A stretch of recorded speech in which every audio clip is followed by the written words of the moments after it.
అందరికీ ఏంటక్కో ఏమో ప్రయోగం చేస్తున్నట్టున్నాం అని అనుకుంటారు కదా. ప్రయోగం అయితే ఏం లేదు, మీ అందరికీ తెలిసిందే. ఏంటంటే ఎల్లిపాయ పొట్టు అయితే తీస్తున్నా. అబ్బా మాకు కూడా తెలుసులే, ఇంకా నువ్వు అది చెప్పాలా అని అంటారు కావచ్చు.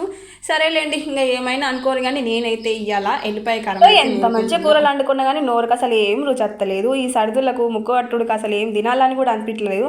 అందుకోసమే ఈ ఎల్లిపాయ కారం అయితే నూరుతున్నా. చిన్నప్పుడైతే అమ్మ వాళ్ళు మంచిగా రోట్లో దంచేటోళ్ళు. సో ఏదైనా సరే ఇప్పుడు అన్ని మిక్సీలకు అలవాటు పడ్డాం కానీ ఇంకా నేనైతే అప్పటికప్పుడు ఇట్లా వేసుకొని తింటా. ఎప్పుడన్నా అన్నం తినబుద్ధి కాకపోతేనైతే.